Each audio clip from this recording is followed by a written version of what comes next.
All right. Well, look, let's get into it. I did watch that Colts game live, Anthony. I watched it with Steve actually.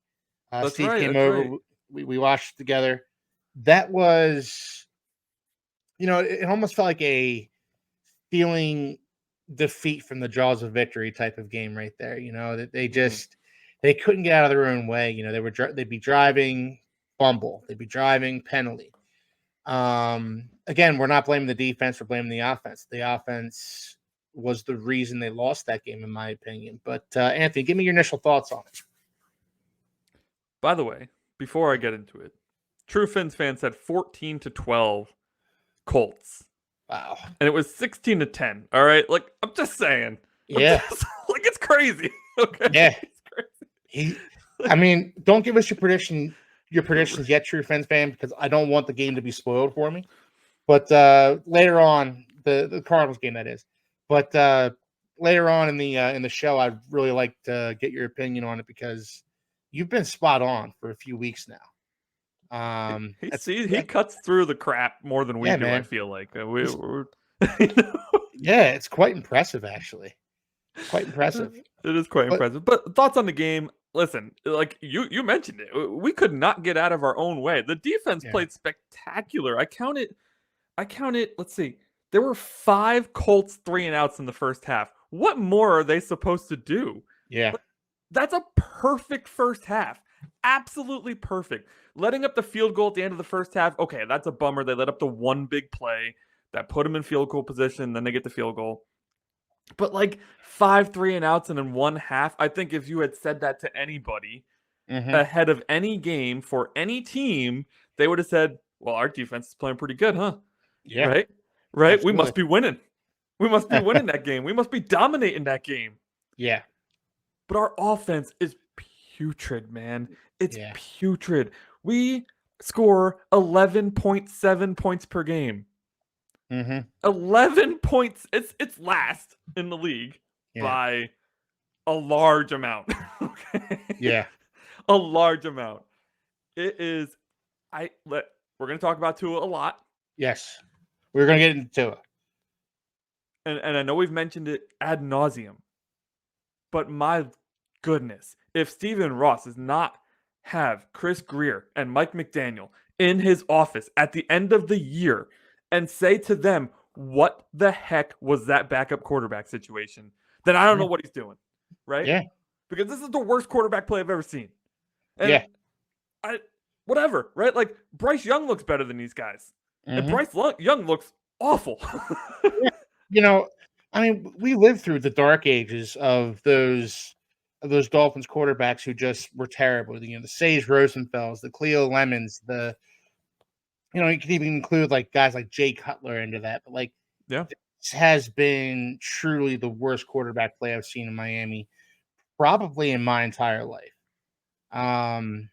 Just 3 guys in Skylar Thompson, Tyler Huntley, and Tim Boyle who they can't move the football and they can't pass the ball more than 10 yards down the field. And, I think that there was a pass by Tyler Huntley in that game that was actually kind of perfect and Tyreek Hill should have run under it. But I think Tyreek Hill was so surprised the ball was coming to him. Oh yeah. I remember that play. Yeah. That I just don't think he was expecting it / looking for it. I think he was just running his route and not expecting the ball to come to him. It may have been the most beautiful throw that Tyler Huntley has ever made. Yep. But like in Tyreek's head, I could see it. Like because I would be thinking the same way, right? In Tyreek's head, for one, he's double covered. Yeah. For 2, he's along the sideline. And for 3, this quarterback ain't throwing crap like that before. So why would you expect that ball is coming your way? Right? Exactly. It ends up being a dime that would have landed right in the breadbasket if Tyreek would have just looked up. But I can't blame him. He's probably run that route 65 times in the last 4 games, and it's never come to him. So why would he look up? At a certain point, he's just running sprints out there. He's just running sprints down the field and running back to the huddle. And I can't necessarily blame him for not looking for the ball there. And the light got in my eyes. And no, you weren't looking for the ball. Let's be honest. There was zero. Your head didn't move at all, dude. It's okay. And it's okay. I'm not even blaming him. It's fine. But again, this quarterback play has just been so bad. And we're going to get into game balls and jock straps, obviously. Josh's game ball went to Jonnu Smith. Spoiler alert: Josh isn't going to be here to give his game ball. Yeah, but Josh's game ball went to John. Yeah, he was great, but he was brilliant. But he's running all these underneath routes Yeah. that Tyler Huntley can competently, somewhat. Hey, Josh is joining us from the chat. Aqua Ace here for support. Technical issues. No problem, Josh. No problem. True Finn fan's response. It's so true. He's going to be talking about that as his greatest throw of all time. Yeah. Didn't even complete it. Yep, and how it landed in between. And you know what? The defenders, they weren't looking for it either. No. That's the thing. Like, there was three defenders in the area. There was Tyreek Hill in the area. None of them were looking for the football. None of them, So that tells you all you really need to know about the Dolphins quarterback situation. When Jonnu Smith is getting the game ball, because he's running these 7-yard in routes that Tyler Huntley can hopefully competently complete. And Tyreek Hill wasn't looking for the football. Jalen Waddle got like one target in that entire game. Now, it wasn't all bad. It wasn't all bad offensively. No, we had a lot of nice plays actually, but more than we've seen in a while, I would say. Yeah. Some nice runs by Raheem Mostert. He's starting to kind of look like he did last season. Devon Achane is kind of getting some of that explosiveness back, and even Jalen Wright had a few good runs. So, like, he's so good, dude. Jalen Wright is so good. He is. I am looking forward to a tandem of him and Devon Achane for the years to come. It's going to be a thing to beauty, a sight to behold. Fantasy managers aren't going to love it too much, but I don't care about them. I care about the Miami Dolphins. Let's see. Yeah, you also predicted Jonnu Smith would have a breakout game. Absolutely. Listen, and even Ingold, I know Ingold, like, I'll talk about the fumbles in a second. Yes, of course. Yeah. Ingold had a 25-yard catch down the sideline. He's a fullback, man. Yeah. Like, that was a beautiful play. We had a 26-yard Mostert call called back again because that's just what we do. Yeah. I mean, the Colts won drive in the first half. They're inside of our 10-yard line. They fumble the snap, and Zach Sealer just does a full belly flop between the quarterback and the lineman and the running back just to get that ball, loses his helmet. Yeah. Absolutely incredible play. So, like you mentioned, man, there was a lot to like. There was a lot to hate. There's always a lot to hate right now. But at least the funny part is our quarterback didn't look worse than theirs. No. Anthony Richardson looked awful.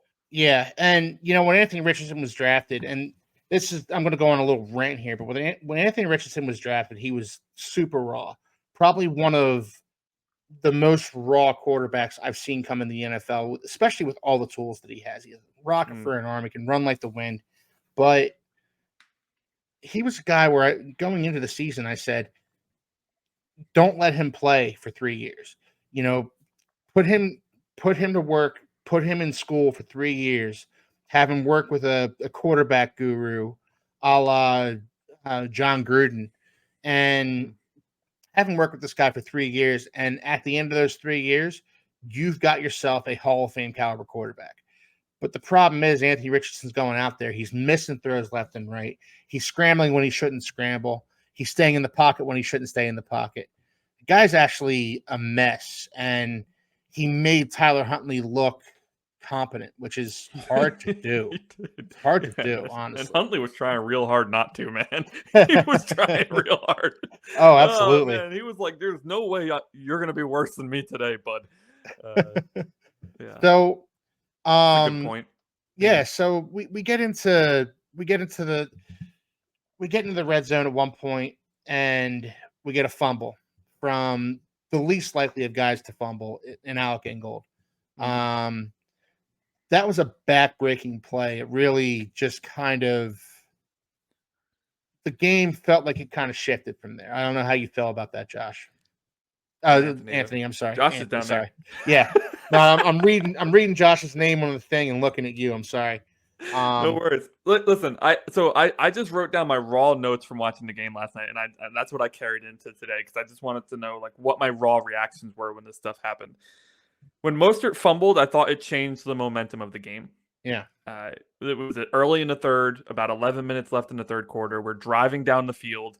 We're easily look like we're gonna go up 17 to.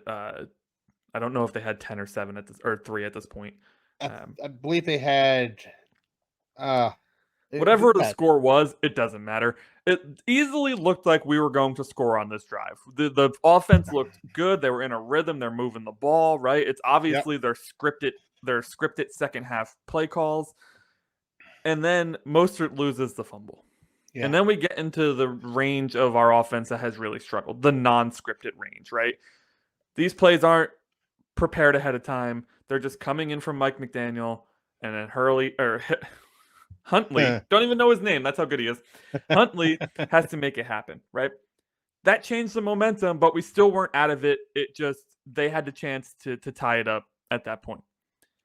Ingold's fumble lost us the game. Yeah. That was it. That was the dagger right there. The team completely fell apart after that. We lose Huntley too, so Tim Boyle comes in. Looks like it's a guy who smokes 12 packs a day coming off the street throwing the football in a football game, in an NFL game. It was just like we had a lot of penalties in the first half too. Yes. I had like a penalty counter. I was trying to keep track, but it was like watching a condensed version. So penalties did kill us again, but it wasn't the thing that killed us the most.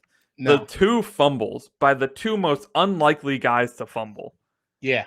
Is what killed us the most. Like, if that's Achane, if that's Wright, if that's one of the young receivers, because Malik Washington got a lot of play in this game. Yep. I understand that. Like, okay, they're not used to how hard NFL players hit. They're not used to the punch out yet, right? They're working on some stuff. But for Raheem Mostert and Alec Ingold to be the ones to lose the ball, gosh, I mean, your captains on this team, your leaders on this team, that just completely drained it. And I mean, the team is leaning on the running game. Like we have no passing game to speak of. Nope. And I do want to talk about that a little bit afterwards. But yeah, of course. Yeah. I just think that right there, you could see from just being a fan, you don't have to have any football knowledge, the momentum changed, and then the momentum was gone.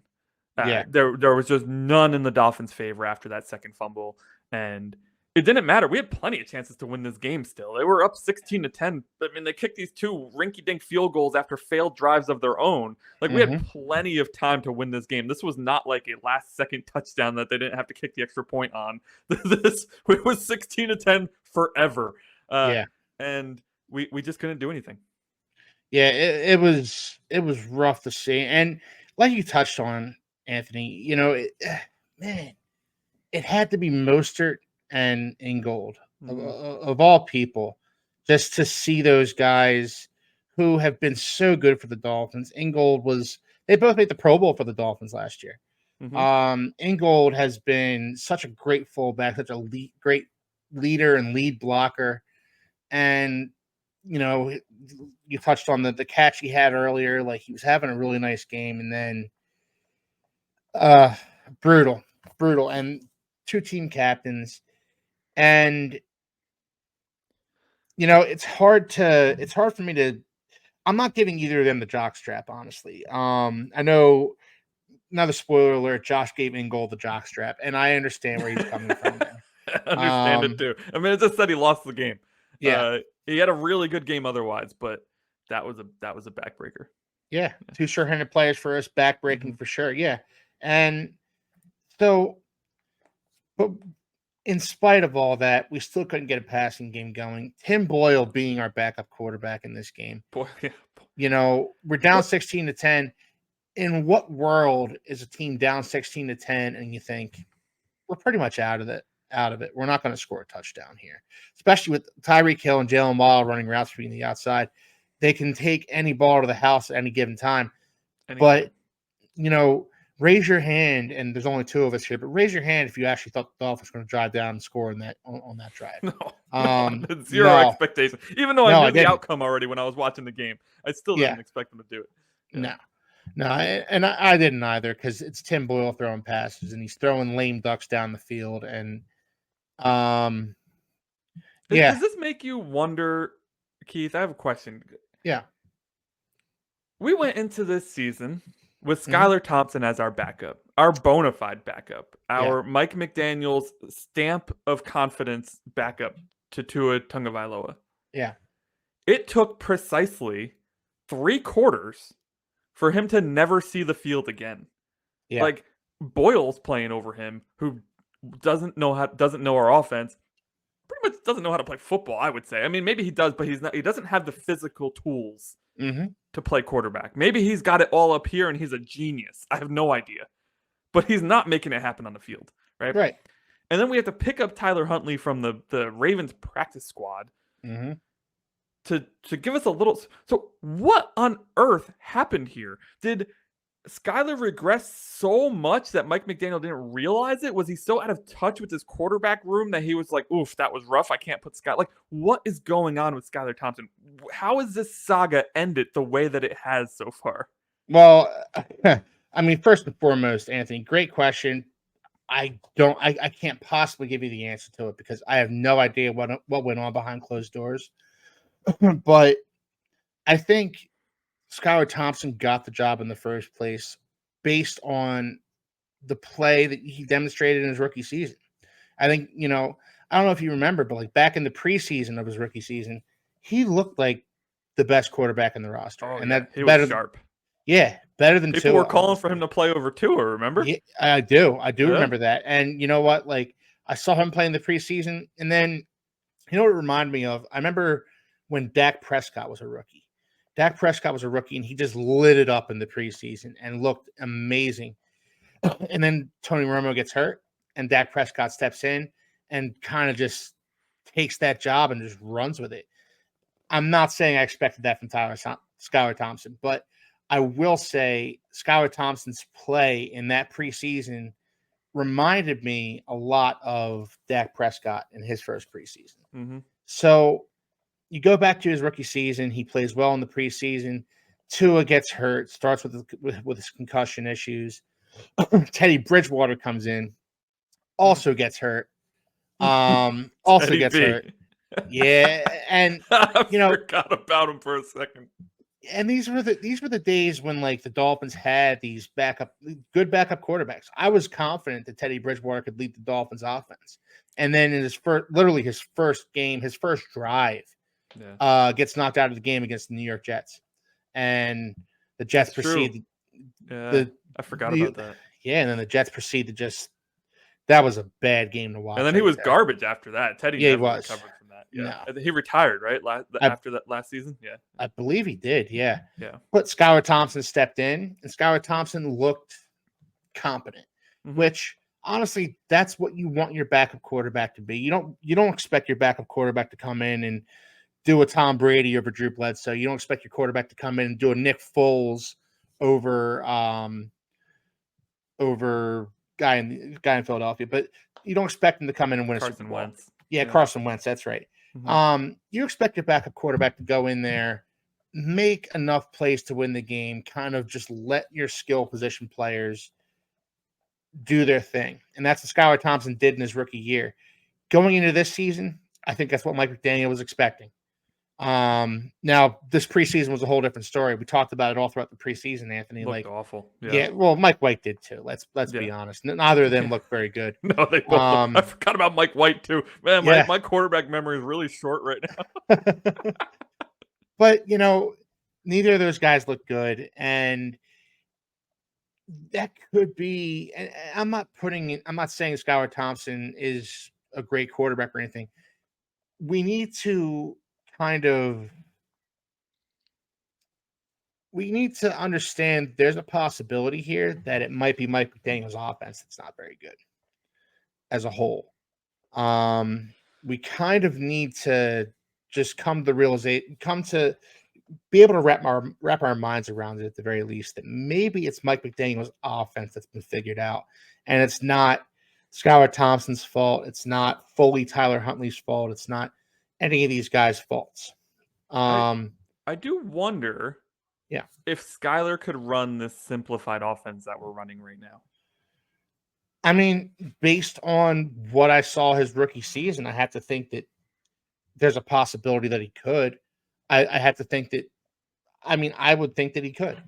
I had like when we saw him come in, they were still doing everything they were trying to do with Tua, right? It was just madness. It was like Skylar's not Tua, man. You can't just run. Like, if you want to run the same offense, you have to have a backup that's just like your starter, which good luck finding another Tua. That's easier. I mean, you know, but let's bring Drew Brees out of retirement and right. Yeah. And de-age him 15 years. Then maybe we can find another Tua. I will say, what did I want to say about this thing? Oh, so I know at one point Josh was going kind of crazy in our text chat about the laughing on the sideline with Tyreek and Waddle and Mike McDaniel, and on the rewatch you hear the announcers actually talk about this, and I think it's a good call out by the announcers here, because my initial reaction was that too, like, why are they laughing on the sideline? And the announcer's point was, like, these guys aren't getting the football. These are two superstar wide receivers who have not even had a target in weeks, right? I mean, this is a morale boosting situation that Mike is doing on the sideline. Like, he can't let these guys get so sour that they're not even trying out there. And I haven't actually seen that. I mean, there's a Tyreek issue where he doesn't try to catch that ball, whatever. Yeah. But the rest of the game, I thought he looked good. He was out there. He's every single play. He's throwing out blocks. He's running routes. Like I know we've given him the jock strap a couple times in this time frame, but I can't realistically say that, like, it's his fault. No. Even if he was out there giving 120%, if they're not looking his way, what does it matter if he's giving 120 or 30? It doesn't. Right. Because they're not looking at him. These are one read quarterbacks, and if their read's not open, Huntley just scrambles and gets sacked behind the line of scrimmage. Like, I mean, I've never seen this. Like we mentioned already, the quarterback situation is so bad. But to put the cherry on top before we get into some positive stuff with game balls, an uncatchable throw on 4th and 2 to end the game. Yeah. What? I couldn't do anything but just laugh, because what else are you supposed to do? Well, you laugh to keep from crying, Anthony. That's what you do. You know. Let's go to the chat here real quick. So hard on McD for signing off our backup quarterbacks. Complete failure on his part for lack of. Yes, I agree. But I also, again, I personally, and I think you remember this, Anthony, like I personally had a modicum of faith in Skylar Thompson to be able to lead us to a couple of victories during Tua's absence. I thought so too. Yeah. You know, I had a modicum of faith. Not, you know, I wasn't going nuts about it, but like I did think Skylar Thompson was good enough to get us to 2-2. I mean, it's the cushiest schedule we could have asked for. I know. The Colts are awful. The Titans are awful, but their defense is pretty good. The Patriots, the Patriots are calling for Mayo's head already. Like, we have faced really bad teams. Yeah. The only real good team we faced was the Seahawks, and we were in that game. Yeah. We were in that game until the Seahawks kind of ran away with it in the fourth quarter. And the Bills, but the Bills are just... Well, the Bills, yeah. They're like the Chiefs, man. They're just always good at this point. I mean, you know, Halloween season being what it is, the Bills are our boogeyman. The Bills are. They have Amari Cooper. That's next week. Let's go. Yeah. I don't even want to. But all right, so the problems here are deeper than just lack of quarterback play. It's a scheme not evolving and giving defense constant replays. I think to a certain extent. Yeah, I think the last 2 games, Mike McDaniel has simplified this offense quite a bit. The amount of guys moving at the line has reduced significantly, but you're right. I mean, but it's predictable. But to his point, there was a stat thrown out there, and this is actually regarding Kyle Shanahan, who Mike McDaniel coached under. And against some of these defensive coordinators, some of these better defensive coordinators like Steve Spagnuolo with the Chiefs, Kyle Shanahan has a putrid record. Like I think he's got Mhm. one win against some of these defensive coordinators. This scheme has been figured out. It's on Mike McDaniel now and Kyle Shanahan for that matter to evolve, to get better, to do better with their scheme. And I need to see that from Mike McDaniel. If he doesn't evolve, this Tua discussion we're going to have in a few minutes here, it's kind of moot. I mean, speed kills, and as soon as they take the speed away, if you crumble, then like you need to have a secondary plan, Yeah, right? If your speed is suppressed.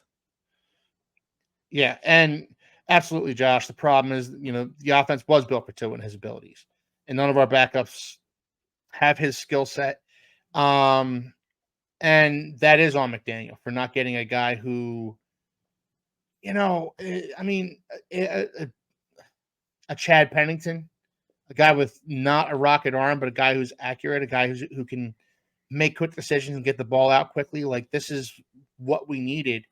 Instead, you got Tyler Huntley who wants to be Lamar Jackson and stand in the pocket for 8 seconds and find a receiver to get open. You Yeah, know, Russ was out there, man. yeah, yeah, and I, well, and Russ is another one. Like Russ is a guy that was out there. I mean, there was guys out there that could have there's not a lot of guys with that skill set. no Period. Right? I mean, it's the reason guys like Brock Purdy end up being good for the 49ers because there's just not a lot of quick twitch, get the ball out in half a second guys out there. right. So, like, if one becomes available, like, Russell Wilson takes a lot of sacks, so he's not the quickest release quarterback ever, but he No, has a lot of the similar skill sets as Tua. And yeah, looking at the price that they paid for him, I mean, yeah. But would he have come in if he knew he was going to be the backup? Because it would, he went to Pittsburgh yeah. with the understanding he was going to be the starter. Well, he ended up And backing him up for 6 games anyway. well, yeah, but sure enough, as soon as he's healthy, the You're Steelers are right. 4-2. There, Steelers are there's four and a, two. there's They a. I think we tend to forget, similar to our jobs, there's an HR component to football as well, and yeah. that's certainly part of it. I think the question two ahead here, the True Fins fans next one is really good. No, that's not only. It's not only that it's not good. Only It's not that it's not okay. It's a head coach that doesn't have the ability to keep his system evolving. Plus, It's it's one too one dimensional. dimensional. Yeah. Yeah. I'll ask you guys this: what is this team under the same circumstances with Mike Tomlin, Mike Vrabel? Those Well, are head coaches. Mike Vrabel doesn't have a job in the NFL, Yeah. so he got Yeah. fired. Like he couldn't do it with poor quarterback play in Tennessee, so I don't think he's doing any better. I mean, he had the Will Levis and Ryan Tannehill experience, and Yeah. Malik Willis, who ends up going to Green Bay and looking like a superstar. So I don't think Vrabel's a good example. But Mike Tomlin, like, look, Tomlin's, this he's a one of one, honestly. Like, yeah, there's for, nobody like him. I yeah, mean, for my money, Mike Tomlin's the second best coach in the NFL right now, behind Andy Reid. I agree. Yeah. I like Mike Tomlin, and being from Pennsylvania, I have a lot of friends who are Steelers fans. Mhm. They're like 50-50 on whether or not they want to keep Mike Yeah, Tomlin. that's crazy. It's a very divisive issue amongst Steelers fans, and I don't get it because I look at Mike Tomlin and I say, this guy's a stud head coach.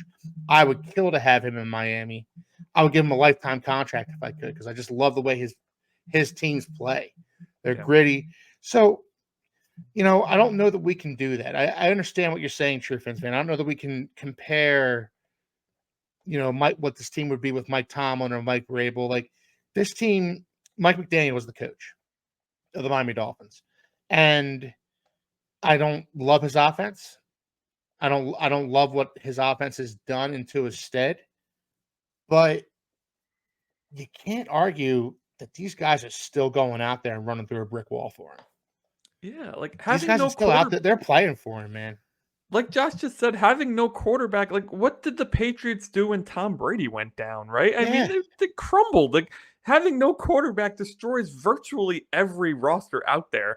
They went, There's been yeah. some like there's been outliers lately, and we're in like a what have you done for me lately world right now.